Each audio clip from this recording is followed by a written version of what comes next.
Halo, bertemu lagi dengan saya, Francisca Istiningsih Puji Rahayu.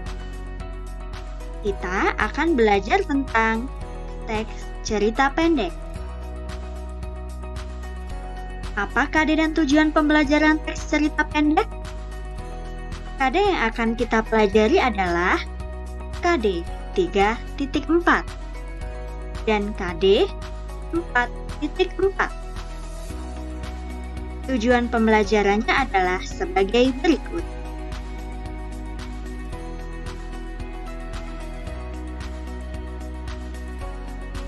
Unsur-unsur pembangun cerita pendek.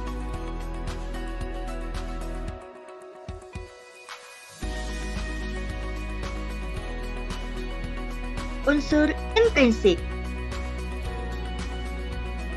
Unsur ekstrinsik.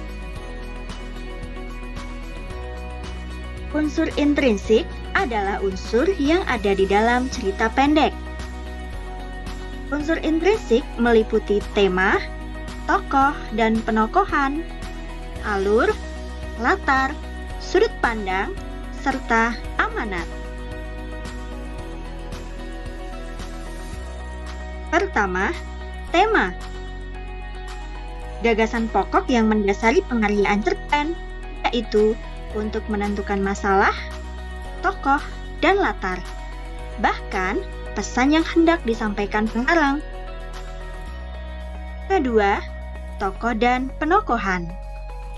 Pelaku atau pemegang peran yang memiliki karakter, fisik, atau watak tertentu untuk menjalankan rangkaian peristiwa dalam cerita. Ketiga, alur.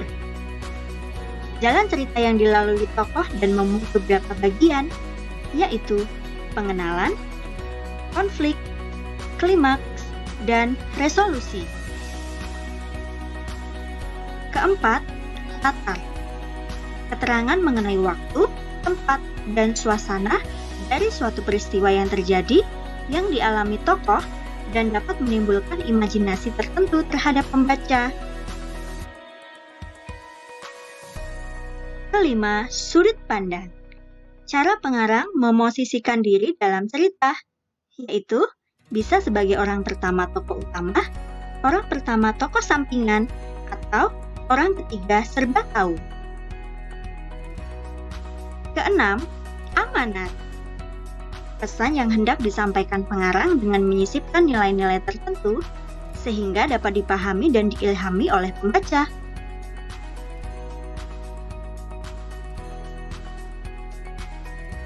Lalu, apa itu unsur ekstrinsik? Unsur ekstrinsik adalah unsur yang ada di luar cerita pendek. Unsur ekstrinsik berkaitan dengan hal yang mendasari atau melatar belakangi pembuatan cerita pendek. Nah, berikut unsur ekstrinsik. Pertama, kondisi sosial budaya. Kedua, keadaan alam sekitar. Dan terakhir, latar belakang pengarang.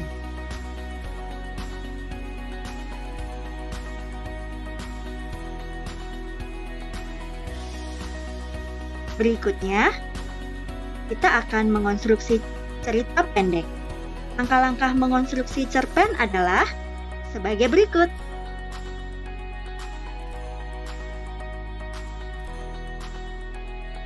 Pertama, merumuskan bahan.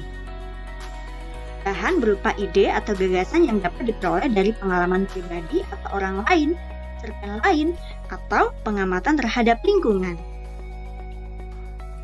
Kedua, menyusun kerangka.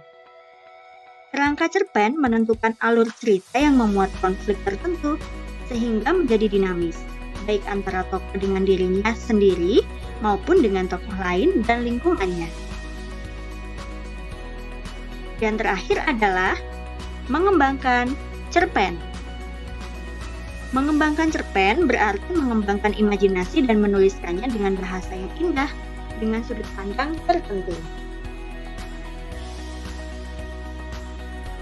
Apakah aku bisa mengonstruksi cerpen? Tentu bisa, seperti Danarto,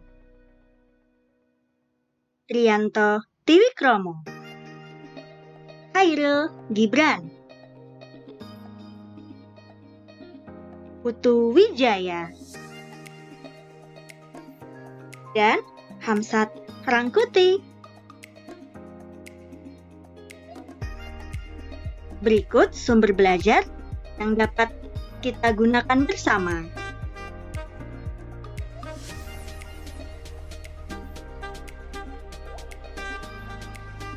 Terima kasih.